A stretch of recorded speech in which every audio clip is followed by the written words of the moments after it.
Good afternoon and welcome everyone to today's webinar, Scaling RPA, Going from Proof of Concept to Hyperautomation. My name is Eric Libros and I'm pleased to be moderating today's session, which is going to feature a short presentation followed by a panel discussion with our panelists sharing their experiences on establishing and expanding successful automation programs. And we're also going to have several polling questions throughout to get some input from the audience. First, a little bit about me. I'm a senior managing director with Auxis, and I lead the company's business transformation practice, where we provide a range of services to help companies achieve peak performance in their business operations. Our services include operational consulting, process automation, and intelligent automation solutions such as RPA. And we also have an outsourcing center in Costa Rica, where we provide business process outsourcing services as well. And now I'll let our panelists introduce themselves. Let's start with Jim Dugan. Jim? Yeah, thank you, Eric. Good afternoon, everyone. This is Jim Dugan. I'm the CRO of a company called Galls. We're the nation's leading distributor of apparel and gear to the first responder community. The CRO, I head up our sales organization, lead marketing, merchandising, our e-commerce team, as well as our customer service organization. And we are a private equity portfolio company of Charles Bank Capital Partners based in Boston.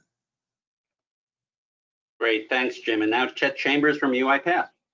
Yeah, hi, thank you, Eric. I appreciate you having me. My name is Chet Chambers. I'm the Chief RPA Evangelist for the Americas for UiPath. I'm also a decade-long practitioner of RPA. Last group or company that I scaled, we built 224 bots in a little over a year. It was 300,000 hours worth of automation, about 20 million in hard value, and that's back when it was hard. So excited to be here today. Great. And finally, Eduardo Diquez from Auxis. Eddie? Hi, good afternoon all. As Eric mentioned, my name is Eduardo Diquez. I've been running the RPA practice and intelligent automation practice for Auxis for the past 5 years. Been working with Auxis for 7, helping organizations achieve back office peak performance, and I'm really glad to be here today. Great, thanks guys. I'd also like to thank our sponsors, Focal Point and Episoft, for their support of the program. So now let's get started. Let's first talk about some of the trends that we're seeing within the RPA space. And as soon as there we go. At this point, I think you'd pretty much have to live in a cave, pre-COVID that is, to really not be familiar with what RPA technology is to a certain level. RPA has literally exploded into the business operations world over the past 4 to 5 years. And as you can see from a lot of these statistics, its adoption is increasing. The companies are seeing companies are seeing a broad range of benefits that they can receive from the technology, including increased productivity, scalability, operational resiliency, and of course, cost savings.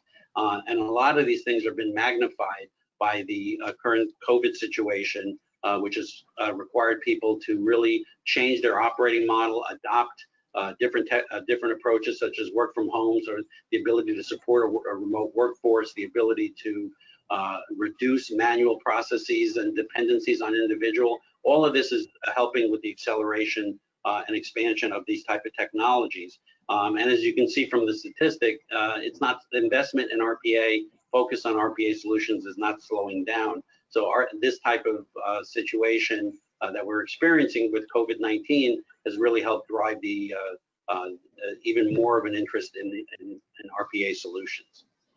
So if there's so much interest in the technology, then why are companies struggling to expand its use and deployment of it within its operations? As you can see from some of these statistics, the majority of organizations have not really been able to scale beyond 10 processes, with only a small fraction, just 3%, considered truly scalable and achieving what Gartner likes to call hyperautomation, which is their term for an expanded use of automation solutions across the enterprise. And it's probably no big surprise for most of us, but that most RPA projects are really not meeting their planned delivery deadlines, impacting the expected ROI from the solution. This is, fairly common. This is a statistic that you could cite pretty much any technology across the years, and you're seeing common results like this. So companies are struggling to get the level of expansion that they're looking for. So what we're going to do today is discuss these topics and really come up with some of the effective solutions that we've seen and been able to deploy to help solve some of these problems in companies trying to expand the use of technology and scale their RPA platform. But first, let's start with a polling question. Have the disruptions caused by COVID-19 accelerate the need for process automation in your organization? We've just opened the poll and you see the choices there. We'll give you a few seconds to respond, and then we'll see what the audience has to say about this topic.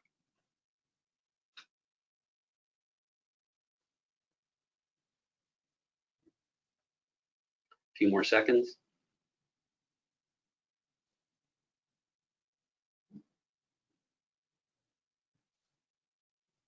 Okay, Angie, why don't you close the poll?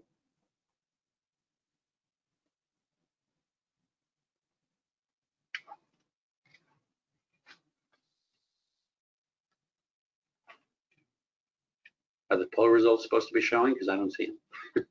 Yeah, so we're seeing that 30% have responded that they have already started and plan to accelerate, and that 60% overall have started their journey or thinking they're going to be expanding. Okay, great, thanks. So we're going to do this throughout the session, so hopefully I'll be able to see the results and be able to speak to them. So the question of the day, why is it so hard to scale an RPA program? And for that, I'm going to turn it over to Eddie. Thanks, Eric. So I guess the main reason why we're doing this webinar is to really try to help our clients and different organizations understand what does it take to actually, scale an automation program within your organization. Can you move to the next slide, Eric, please?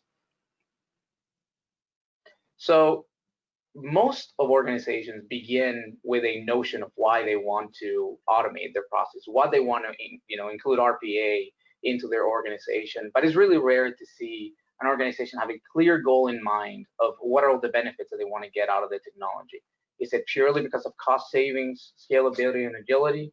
Is it to add, quality and additional controls through the automation? Is it to achieve digital transformation with real-time reporting and one version of the truth across the whole organization? And it's really hard to find organizations that take, step back as they're starting their journey and to understand what are the reasons why they're going to be implementing RPA and where are going to be the areas they're going to be able to find these benefits from, which leads to a beginning and excitement at the start and then stalling after a few implementations. So we're going to be talking a little bit about that in the next few slides. So one of the four pillars of really achieving, to me, success in RPA is to really achieve organizational adoption. In order to do that, there is a critical piece of getting executive alignment. There is, of course, you need to have realistic expectations of what the technology can and cannot do. You need to build trust in the technology in the operational layer. I'm not talking about knowing if RPA works. I think that is a proven fact by now. But it's more about making sure that your organization truly believes that this technology can work and that it's going to be successful to help them be better at their jobs. And then, of course, you need to capture the value. And some of the key, pitfalls that we see when organizations begin their journeys is starting a journey without a clear vision, like I mentioned, but they can also overdo it by trying to boil the ocean and not really getting started and making it so difficult to really think where can you get the value from this technology that they never get started or they never really scale. But really, there's also a lot of organizations just limiting the benefit of RPA to cost savings. Then having realistic expectations. This technology, and as you will see, is not meant for 100% automation on very rare cases. And understanding operational complexities is critical. You don't know how many times you have managers saying, that the job is extremely simple, that can be automated fairly quickly, but they're only thinking about the half of their process and not accounting for the operational complexities and exceptions that come from business and that you're going to have to take into consideration to be successful. But then leads to having a really good team, a really talented team that has experience building robotics that can take into consideration how to handle the different exceptions. Unresolved exceptions is, I would say, the key reason why organizations start and stop. You have a bot that is built, you put it into production, and then for some reason the robot makes a mistake, which then you lose all the trust in the operation, and they revert to doing the process manually. And that's really how you get your organization, your RPA journey or program stifled. And then, of course, having implementation overruns, depending on organizations for professional services that work on a time and materials basis that just start and never end, that kill your business case. It's one of the reasons why, you're thinking you're going to get really good benefit and payback from these implementations, and you end up with a much longer term implementation timeline that leads to a lower ROI. And of course, that leads to organizational impatience and loss of a sponsorship that then leads to final end, stalling your automation program. These are the things that we need to take into consideration as to avoid as you're going through this. Go to the next, Eric. I'm trying. Sorry. You can go to the arrow to the bottom left. So we're going to go to the, I guess, the second polling question. Yeah, sorry about that, folks. I'm having a little technical difficulties here. So second polling question, what is the primary challenge that is impacting your ability to scale your automation program? Do you see your choices there? And give you a few seconds to respond. And Eddie, I guess you should speak to the answers because I haven't been able to see them.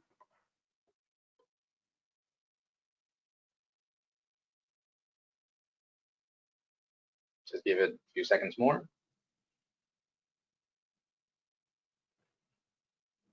Okay, why don't we close the poll? So we have a third saying finding the right resources to execute the program, which is a really relevant and it's a real issue, having the right talent and finding the right skill sets to make it work. Of course, finding and providing the right ROI, and this goes back to taking a step back and seeing what's going to be the ROI and visibility to the payback of your implementations. I think it's also a clear complexity that a lot of organizations are going through. So you have 2/3 of that in those two categories. That aligns a lot with what we're seeing. So let's continue. We did. So let's talk about the journey of how you get to a scaled program. I think that we have talked about, achieving, first of all, what are the reasons why these companies get stuck under 10 processes, and you have a lot of people are overlooking or have an incomplete RPA strategy and vision.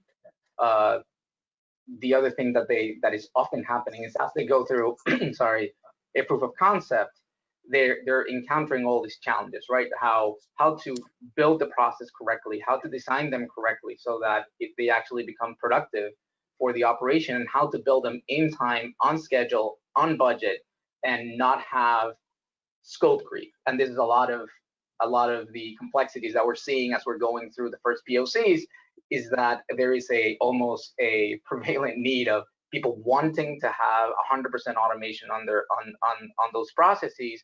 So they keep adding scope, they keep adding exceptions, they keep adding additional work that needs to be done, that leads for a project that should have been 8 weeks. Now you're looking into 16 weeks, you have nothing live, and the additional benefit that you actually added by including all those exceptions is really minimal. So then you have an incomplete or partially successful implementation that leads to most organizations getting stuck. You lose buy-in from your organization. Now, once it comes to, okay, let's say that we did go through a good implementation, taking the time to build the right operating model. A lot of organizations decide, let's build all these skill sets on our own. And as you can see from the previous poll, it's really hard to find the right skill sets and talent and resources to make this right within your organization, because building your automations require very specific talents that we're going to be and skill sets and profiles of different professionals that we're going to be discussing in the next few slides that you will see is hard to get.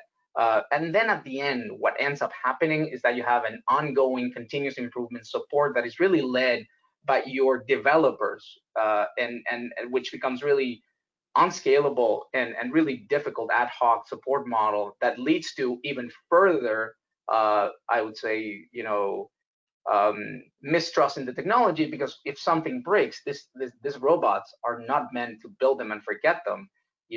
Applications change, environments change, and they have to be constantly fixed, fine-tuned, improved, and make sure that they're still viable and productive at all times. And if for any reason you're depending on this bot and that happens, that you don't have a good support model to make sure that those are fixed accurately and on time, then you end up with further mistrust in the technology and saying, you know, it worked fine for 3 months and then I was a month without the automation, and that created so many issues to my operation that it's really difficult for me and risky to really think that I can do this for the long term. So those are kind of the reasons why we're seeing a lot of organizations are not able to scale.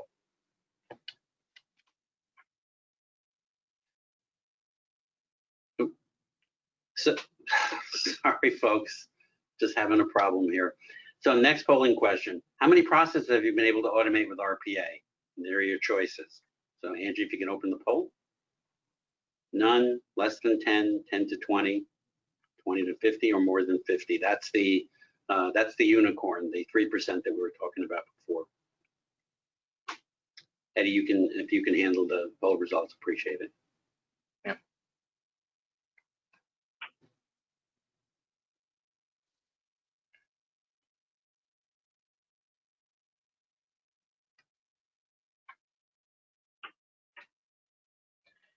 Okay, so like we were saying, most organizations are under 10. If I take away almost 40% that haven't started or that haven't implemented RPA, we are looking at least 50% of people who have started under 10. I think it's closer to 60%. So we are, you know, it's aligned with the findings that we're getting and all the different surveys that we're getting. So but it's a really good mix. We have 6% of organizations actually being that unicorn, you know, above 50 processes, which is exciting.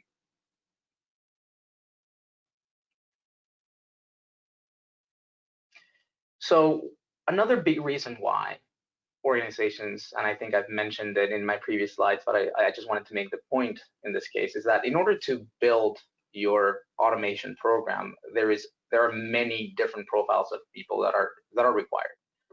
Of course, you need your sponsorship at the executive level. You need to have an automation champion within your organization that is dedicated.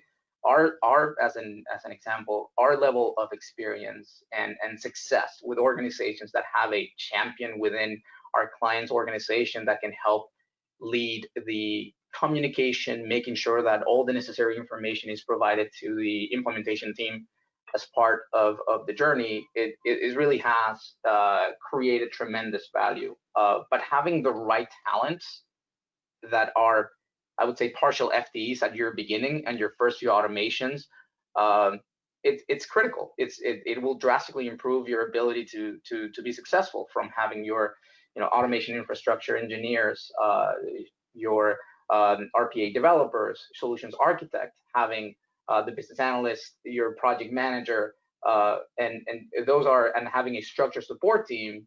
It will drastically improve your ability to provide the service that your organization needs through the automation in order to be successful at this. And at the beginning, naturally, getting all this different, I guess, profiles of professionals is really hard to make the case for, because then it would be an extremely expensive first POC. And people tend to cut corners. They end up with one person doing the design and then being certified in whatever RPA platform they chose to go after, building those bots, and then finding it really hard to deliver on those deadlines and timelines. So can you go to the next? So basically, here are the big value of partnering with an expert on RPA, as 63% of organizations are actually doing that. So you have three options, right? You can do in-house, which is, you know, to implement and operate. You know, there are two very different stages of automation. You have your really perceived as a low-cost solution to really focus on building it in-house, and it's, you know, higher risk, even though it's perceived as a lower cost because you're basically having the cost in-house. We sometimes find that actually becomes a higher cost. You need to train this person, you need to make sure that they become proficient, and then at the end, it can take them longer to actually build these automations that end up reducing your ROI or benefit that you're supposed to be getting from your automation. So as a whole, as an implementation journey and program, we truly believe it to be a higher risk, higher cost model. Then you have your second option, which is you basically bring in RPA experts. They help you build it, and then they give it for you to operate. You know, it's a lower risk. It's looked at a higher cost, and that would depend, right? You have implementation partners that work on a, like I said, on time and materials basis that are truly incentivized to automate as many exceptions and as many areas of the process as possible. And then, you know, there are others that try to work with you on a fixed fee solution that really help you control your investment, and on their end, they will control the scope to make sure that you get the most value out of your automations. And that is a very interesting differentiation. And then you have, you know, but then just to add one last item to the second bucket here that we have is that building it and then letting you run with it sometimes can be difficult, because you have to build also the support team in-house, and you build all those capabilities, so it can take you a longer period of time to become proficient there. And then you have the third option, which we believe it to be the best of both worlds, which is a hybrid model where you have in-house professionals that are certified and can work with a partner to really scale up the skill sets to build your automation program, and then help you from A to Z in automation, from all the way to finding the new opportunities, evaluating them, to actually bring them live, and then operating them. Next polling question. Nope. Sorry, this keeps happening. Do you agree that working with an external partner can help you accelerate your automation journey? Strongly agree, you know, neutral, disagree, or strongly disagree?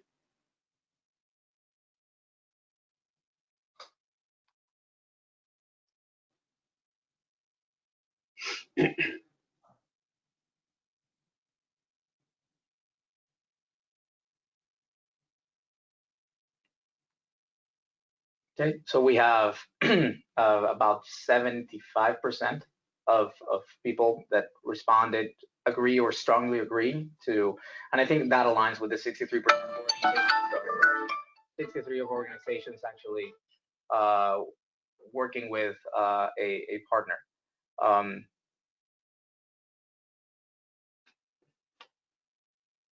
That's great. So let's shift gears and kind of switch to the panel discussion. And I'd love to start with the Galls automation story, and kind of how that RPA journey started and where it is today. So Jim, can you share with us some of that, your experiences that you've had with RPA? What challenges were you trying to solve, and how were and have you seen the benefits that you're expecting? What were some of the kind of key highlights of the journey you've been through so far? Yeah, sure, Eric. Thank you for having me this afternoon, and I'm glad to share our journey and some of the things that we've learned along the way. First, I just want to sort of share with the group and answer a question that maybe is on your mind, which is, why is a CRO driving RPA? It might be an unusual role, driving RPA in a business. And for us, as I mentioned in my introduction, we're private equity owned by Charles Banks. And everything that we do really falls into the lens of, is it accretive or dilutive to, you know, value creation for our business? So that's the filter that we put all of our initiatives through. And for us, we've decided that there's a number of key value drivers for the business where RPA very much touches the heart of the organization. You know, for example, the connection to RPA and customer satisfaction, being faster, being more nimble, being more responsive to handle customer requests and customer service. Creating sales capacity was a key theme for us, and we think a critical part of our value creation opportunity here at Galls. So we've been looking at RPA as a tool to help us create more capacity in our sales organization. We all know the importance of cash flow. We're a distribution business, so cash flow is really critical for us. And of course, you know, leveraging our SG&A and ultimately all those things combined, happy customers, creating extra sales capacity, creating positive cash flow, leveraging SG&A ultimately drives EBITDA. So for us, how we think about RPA is it fits squarely into the value drivers that we're trying to to create for our investors and ultimately for the experience we want to create for our employees here within the organization. Our view of the journey is that it's really business driven. Our RPA's role is in driving and supporting the business initiatives, really not driven by IT. We think IT clearly supports the business and is a key enabler to bringing RPA to life. But for us, we think about RPA's role in really helping us drive solutions around the business challenges we have, ultimately, again, creating enterprise value for the business. I think we also learned, along the way as we were building the vision, Eric, it's really critical to identify the key stakeholders, have an executive champion, make sure that the stakeholders are driving the communication through their organizations and really explaining, the why are we doing this? And then kind of last, making sure that it's done in a way that's sequenced and makes a lot of sense relative to the prioritization, understanding the effort and the impact. And along the way, we learned that building some quick wins and creating the trust and the credibility, maybe eliminating some of the skepticism that oftentimes exists with new technology, that those were things that were important for us as we built the vision. And we're off to a good start. We've now deployed 3 full processes. We have a list of 12 projects. 5 are in development, and the balance are sort of on our wish list to get done by the end of the year. So the early returns for us are very positive, and we're excited about the future. From an executive perspective, was the whole organization involved in some of these decisions to engage and to take on the program, or was it more kind of siloed in certain areas of the organization? Yeah, great question. We thought it was important out of the gate to get our whole executive leadership team engaged. So when we had our kickoff session with the Auxis team, we had every member of our executive leadership team. There's 6 of us on the team, and it was important for us, to create sort of ownership, the collaboration, to socialize, of course, this technology and the concepts with the team, and ultimately knowing that our execution was going to be greatly dependent on that ELT sort of embracing, if you will, of the technology to get buy-in across really the middle part of the organization where the execution really comes to life. So clearly top driven, socialized with the middle management within the organization, and then execution really throughout across the cross-functional areas of our company. That's great. So you chose to work with Auxis on this project. A lot of companies that we see often try to do this type of program on their own at first, and then maybe go to a partner. Why did you choose to work with a partner from the beginning? What made you kind of feel that was the right answer for you? And how did you kind of select the partner that you did? I mean, obviously it was us, so we love to hear some good things. Just kidding. Yeah. A few thoughts there. I mean, first, I've been working with Auxis for almost 10 years now. So I have experience with Auxis that predates my life here at Galls, both in RPA as well as in other outsourcing projects. So we have a credibility and a relationship that predates now. So having the trust and the partnership from the past was critical for us. Beyond that, I noticed in the polling question, one of the questions was about resources and some of the resources constraints that might exist in organizations. For us, we run relatively lean and mean, so we don't have a traditional sort of PMO organization where we can throw these automation projects into and have them kind of execute with the team. So for us, resource really critical. But at the end of the day, it boiled down to kind of understanding what is our core competency. And we know that RPA is in the strength of our business. We're a distribution business serving first responders at heart. And we think about, RPA is a tool to allow for, happier customers, again, creating sales capacity and what have you, but really not in the DNA of our business. So for us, we thought about buying versus building, level of difficulty as we did the sort of assessment, relatively high when you try to build, resources relatively thin, and we think the risk is relatively high from a building perspective as well. So we leaned in and trusted a partner that I have worked with in prior lives And we also think it was important to have the credibility of a partner internally as we're selling RPA to the organization, someone whose core business is technology and RPA. So relative to getting buy-in across the organization, having a partner who has deep experience in RPA, we thought also was going to be a key component of creating sort of organizational alignment around the projects. Great, thanks. Chet, from a UiPath perspective, what is your thoughts on this topic, the use of a partner versus trying to build it internally? Well, partners are fantastic, and Oxys, you did exactly what you should have done. You went in there, you set them up clean, you got him off to a great start, you built his first wins, and that's exactly what people need to do. Don't go figure this out on your own. Too many people have gone before you and built this and done this. You guys have the expertise on hand. You're able to go in there, set the customer up clean, and train their people while you're there. And those are key factors in being successful and being successful quickly. Speed is good, but speed at scale is what is required to really move the needle. And that's what you get when you work with a partner, somebody to set you up clean so that you don't have to go back and fix things, someone that understands the technology, how to deploy it, how to solve problems right out of the gate. Because Eduardo, what you were talking about early on, keeping that executive buy-in, getting that goodwill across the organization is absolutely key at growing these things to scale. So you don't have to go figure this out on your own. There are people here that have done this many times before you. Let us show you how to set it up, get it up clean, get those first wins in, and train your internal folks if you plan to move to an internal model. Great, thank you.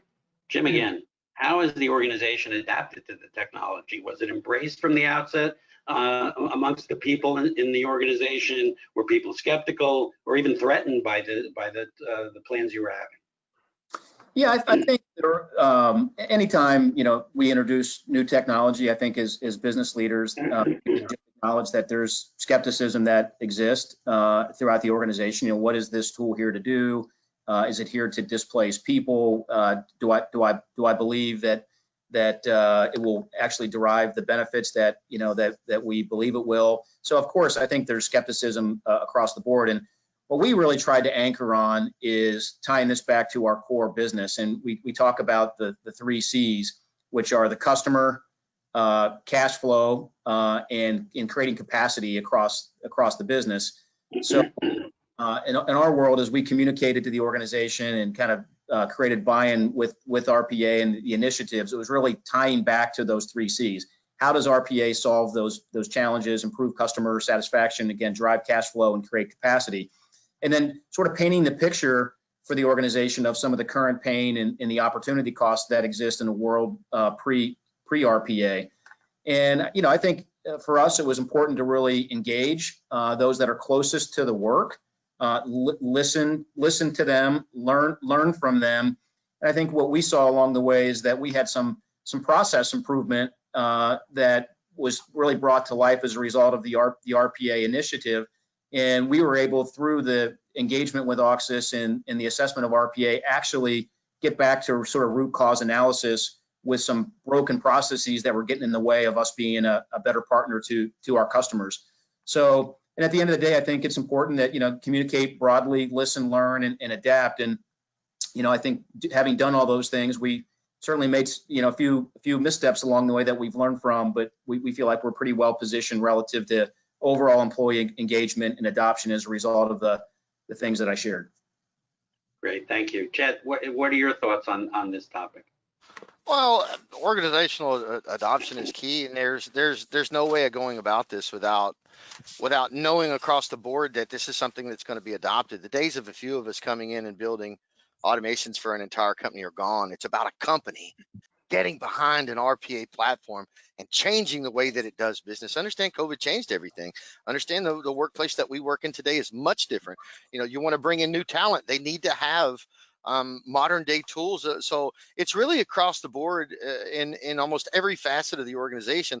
We have got to have that enthusiasm. We've got to have that buy-in, and companies have to understand that this is not something that a few are going to do for the many. This is the company getting behind. We need those bottlenecks. Who knows more than the frontline guy on exactly where the issues are? But really making this a company-wide program is what's truly important on getting these things to scale. Yeah, I can't overemphasize the importance of the quick wins, Eric. Quick wins, celebrating the successes that, really critical to getting the organization behind it is making sure there's wins out of the gate as part of the prioritization process we work through with your team. And I think those quick wins are super critical to getting, the team really behind additional investments in RPA. Yeah, and Yeah, Jim, well, you've got to tout those wins. You've got to raise them up and celebrate them in front of the entire organization. They need to see that what you're doing with RPA is making a difference in the work that's going on inside those organizations. Yeah, that's right, Chet. That's well said. And what we've seen is once that happens and people start to see the benefit, they start to not just embrace, they start to come up with their own ideas of opportunities that the technology could help improve the business operation. Have you seen any of that happening in the organization yet?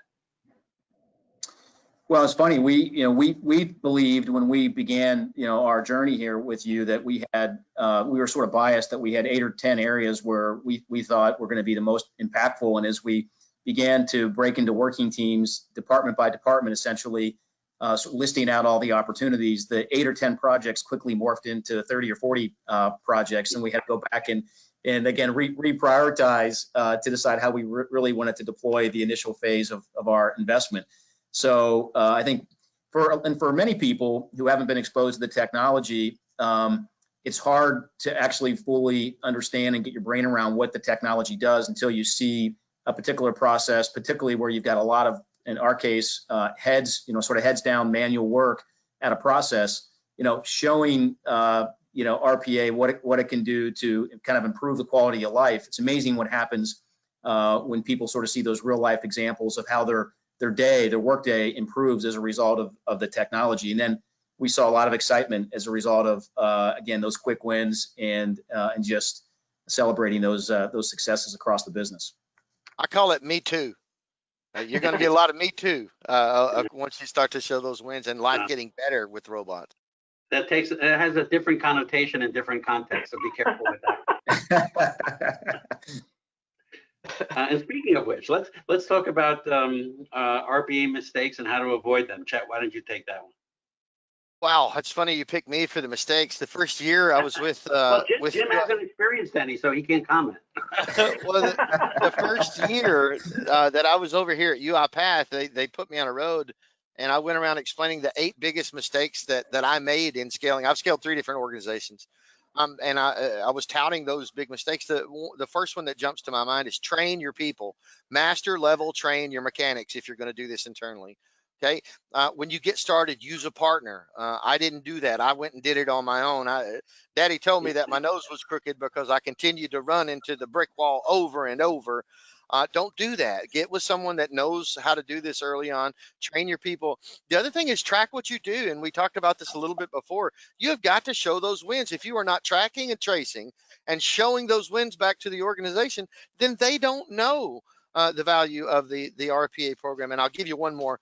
When you're looking at funding this program, if you're mid cycle and budgets are already set, go look at the things that are not getting you 3, 4, 5x in ROI, and stop doing that and start doing this. Everybody has to be a much more responsible with where and how the money is spent. Let's make sure that the programs that we're working on are bringing back the results that are needed. A lot of times people continue down the path they're on because they started on the path.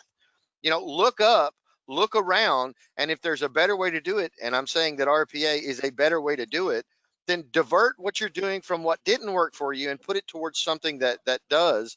Don't become so committed to your projects that you follow it all the way to the scene of the crash. Put your money where it's going to give you some value, and there's nothing that returns a bigger ROI than RPA today. Great, thanks. Eddie, what are your thoughts? So I think that it's funny because at some point we had to build it, right? But at some point we didn't know this. And as we started to build it, and I can see organizations as they're starting to do this, it took us about 8 months to have a RPA developer to truly become good at their job. If I see a lot of organizations trying to build it themselves, that is one thing that they need to understand. I would come in clean. A lot of the developments that we did on our first year, we had to actually redo them. because we did not feed them with the right level of knowledge that is required to make this automations give us long-term value. You know, they were very difficult to maintain. They were very difficult to interact with, and I would say that one of the key mistakes is not having the right understanding of how to build business processes with RPA. The technology will do what you want, but understanding how and when to code for a human to get involved in a specific transaction, how to make sure that it's easy to handle unexpected inputs or outputs, or I would say interactions with applications, and then having a person be notified so that can happen. It's critical to make this work. And I would say that is our lessons learned from our beginnings on this technology. Great, I agree, and I think we've all seen through some of the experiences we've had that you know really takes that vision that we were talking about to really ground you on what you want to accomplish and to keep circling back to the goals and objectives that you set from the beginning. You know, a lot of times these things kind of take on a life of their own, and you automate for the sake of automation as opposed to measuring the results and looking for specific outcomes that you can then, you know, highlight as benefits. So a lot of organizations, from my perspective, you know, kind of make the mistake of just looking at the technology as a way to, you know, quickly fix something as opposed to looking at it from a broader scale. And speaking of scale, let's talk about some of the challenges of operating RPA at scale. Chet, what have you seen out there? Your developers are not your support people. Okay, let me say that again. Your developers are not your support people, and that's one of the big challenges that come in when you go at scale. People forget that, well, this developer built it, then they'll just support it. No, that developer is supposed to have test credentials. Your support team has your production credentials, and what you need to do is you need to keep your developers head down on building out that next automation, and your support team is what keeps the robots alive and makes those minor changes when there are other changes in the system. The other big deal with operating at scale is learn to write that PDD correctly. Okay, if you get that PDD written in the right way, then you put it in a folder, you put a peanut butter sandwich on top of it, and you hand it to the developer, and you let them out of the room when that bot's running. If you don't write that PDD correctly, then that developer continually has to go back to the business.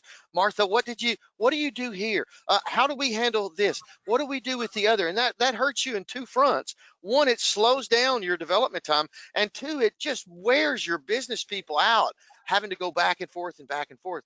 The other thing, another point that I want to make here is get a good mix of projects that are big enough to make a difference and projects that are small enough and quick enough to keep you alive and keep you going and to keep that enthusiasm across your organization. One last point I want to make here is use all of the tools in the toolbox. As you start thinking about going to scale, make sure that you're using process mining and discovering those big rocks, those big things that make a big difference and what the system does, and that you're using task capture or task mining, and you know what the people do as you move into each one of those steps.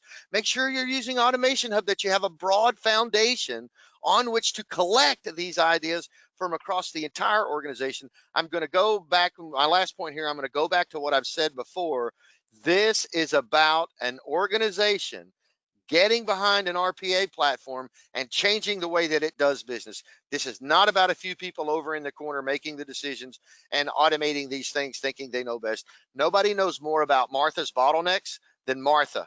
So let's get her frontline input on what it is that holds her day up. But let's use machine learning against our systems so that we understand where the big rocks and the big time sucks are as it relates to those systems.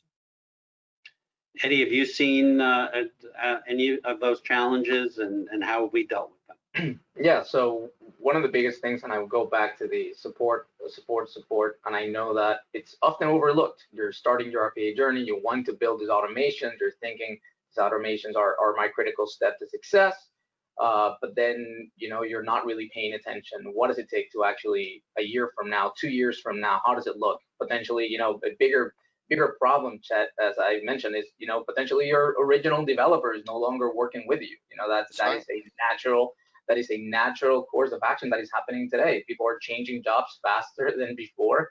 You have people staying at a job no more than 1 or 2 years.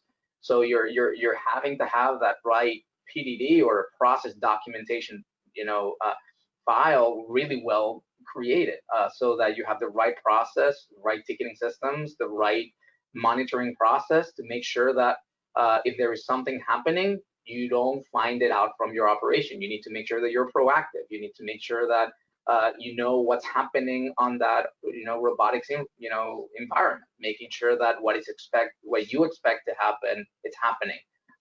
And that takes time. That takes structure. That takes process. And I think it's something that is often overlooked, and it ends up creating a lot of issues on the back end. So Eddie, that was problem number 8 that I did 220 something times last year. Don't put support last. Everybody thinks support is last. Do not put support last. That is your face to the company. Now, 2 scenarios. Imagine a system or a bot goes down, and your business unit said, "Well, I didn't get any data this hour. Well, I'll wait. Well, no, I didn't get any data." Well, they call, midway through the day, "Hey, I haven't gotten data all day long." And now you're scrambling. You're on your back foot.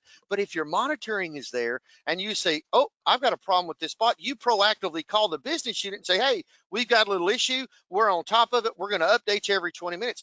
That is a much different dynamic as you relate to your internal customers, and you need to be on the front foot with support. I couldn't agree with you more. Awesome. So let's talk about that term again, hyperautomation. So hyperautomation is the current industry buzzword, and it's basically talking about not just RPA, but a range of solutions that fit into the organization and running automation at scale in a number of areas using these technologies. So Chet, what from your perspective are the key solutions that fit into this hyperautomation terminology, and where does RPA fit amongst that? Well, hyperautomation is all about putting those higher learning skills on a backbone of RPA. And when I say AI, I throw my little air quotes up because we've so overused the term. It means everything and nothing as it relates to these algorithms and machine learning. We're talking about those absolutely. We're talking about long running workflows, process mining, and machine learning. With the AI fabric, you can drop those machine learning models and those algorithms into a canister and drag them into your workflow as a function. Let's get data science out of the lab and into prod. Long running workflows, when a robot used to have an error, it stopped. Now it kicks that error out to the action center, grabs the next record and keeps on so that a human can come in, fix that record, and the flow never stops. The advanced analytics, if you look at Insight, being able to determine exactly what the value of every robot at every given point in time is, that is absolutely crucial. So what hyperautomation means, it's that core RPA backbone, but with all of the supporting technologies around it. Understand data science and machine learning algorithms and models have come a long way in the last couple of years. And hyperautomation is about harnessing all of those surrounding technologies, but managing them through a backbone of RPA because it's a living layer inside your organization. There's a support team, and understand RPA speaks every language. So if it's SAP, Oracle, SharePoint, Salesforce, you pick the 10 or 12 you want to pick. RPA speaks to all of them fluently, and therefore can interact with them and becomes that intermediary between all of these different systems. But hyperautomation is all about taking the surrounding tools, the advanced tools, and being able to get them out of a lab and into production and starting to glean that accelerated value from it. Eddie, have you seen how RPA fits in with a broader range of tool sets, even outside of what you see here? I think we've seen kind of the ability to push together several different technologies into one fully flushed out automation solution. Can you share some thoughts on that? So one of the greatest things, and I know we're working with UiPath, and I would say that one of the greatest things about UiPath, its open platform model really helps you to integrate with almost any system that you're working in out today really quickly, really fast. Whatever you're, storing documents and workflow tools and ERPs and other data extraction tools that you may be working with, like Abby or Episoft, are just wonderful. You know, it really brings that ability for organizations to really interact with whatever application they're working really quick and fast. So one of the things that I wanted to work on this slide really represents, and I think it's working with what Chet just mentioned.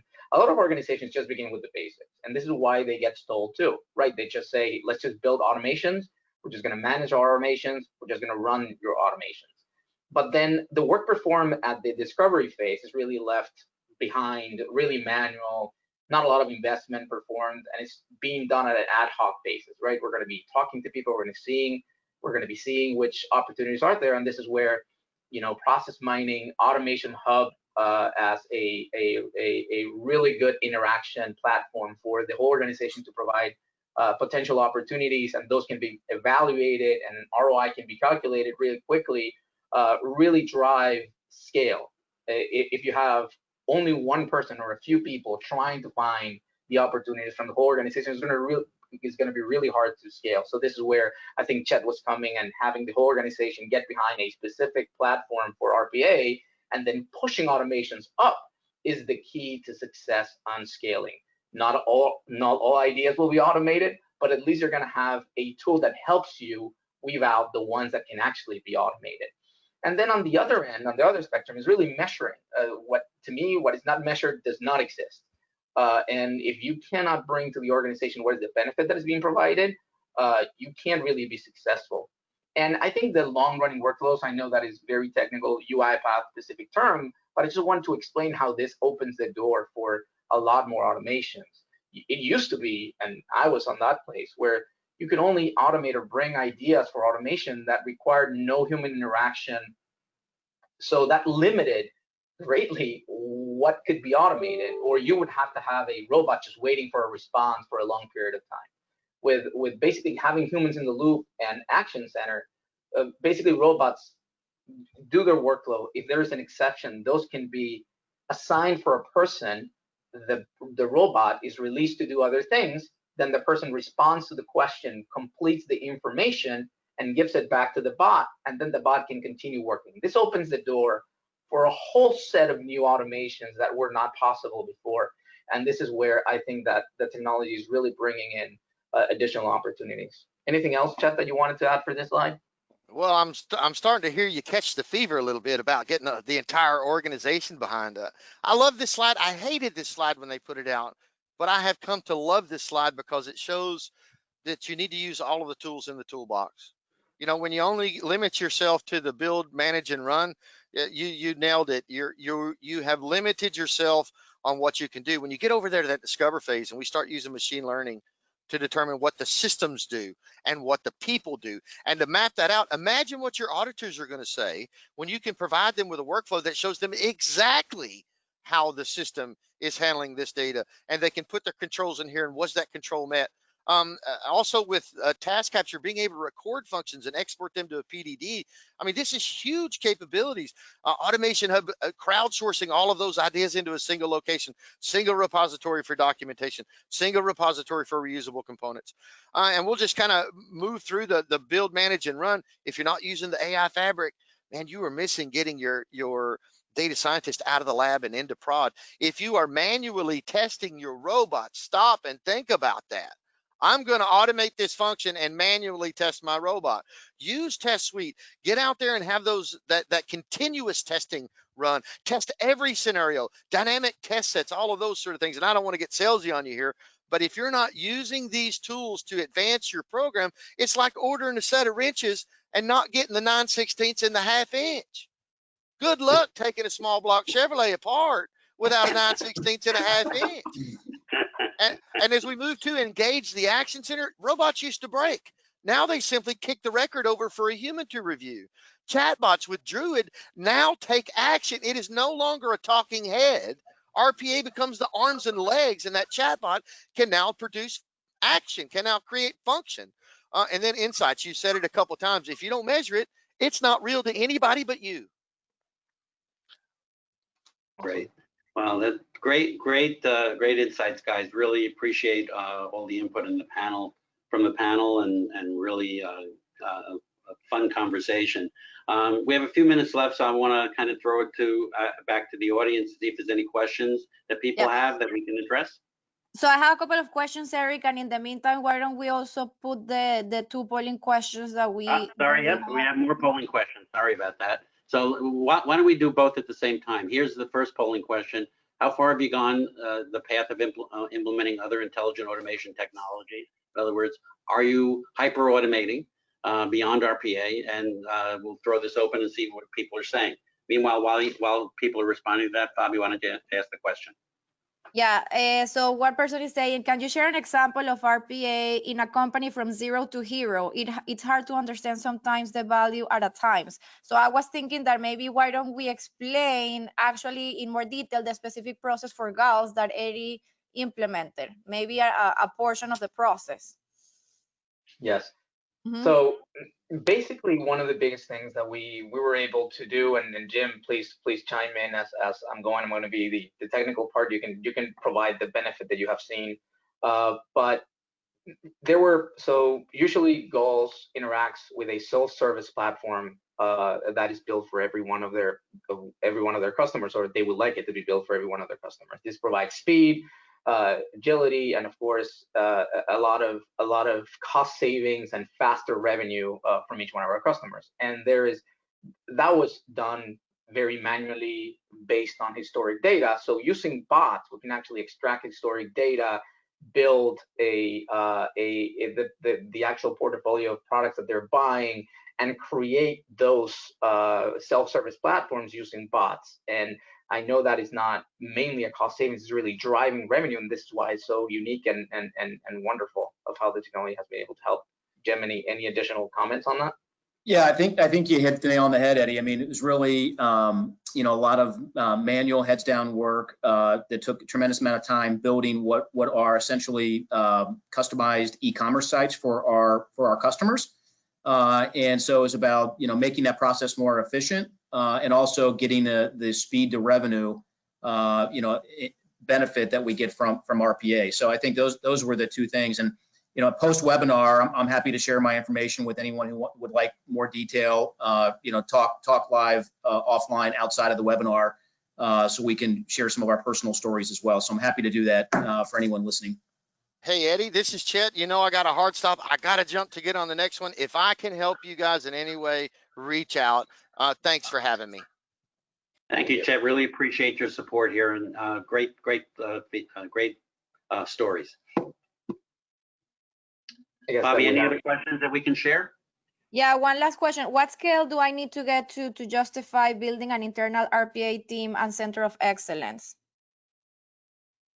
So that is an interesting question. Some organizations decide to always do a hybrid. I think that just to put it in perspective, if your automations are built correctly, a full-time equivalent requires about 20 to 30 processes in production. So it requires a lot of automation. 20 to 30 processes can take you a team of 3 full-time equivalents for 4 years doing, depending on the complexity of each process. So it really depends on the size of your organization and what's going to be your priorities. But that gives you, I guess, some guidelines on numbers on when do you need it. Okay, thanks. So we have one last polling question. Would you like to schedule a consultation with Auxis to explore the ways we can support your automation program? So we'll open that up. If people want to respond to that, that'd be great. And Eddie, in the meantime, there was a person asking, Chet mentioned the word PDD. I'm not sure. People are asking what I tried to. It's an SOP. It's a standard operating procedure, but it's a process. It's basically process documentation. Process documentation. Detailed process documentation, really. Yeah. Okay. Yeah, that's the first time that I heard it in that way. So that's how UiPath calls it. Okay, got it. Okay. Yeah, so Eric, I don't really think that we have much more questions. Some of them we were kind of like answering them individually, but if there are any other questions that we missed, we're gonna make sure to contact you in private and answer any questions or concerns that you may still have. Great. Well, thank you all for attending today's session. I hope you found it educational and interesting, and hopefully even a little fun. We appreciate everyone's participation. I really want to thank Chet Chambers, Jim Dugan from Galls, and of course my associate Eduardo Diquez for their participation in it. And we hope you have a great rest of your day.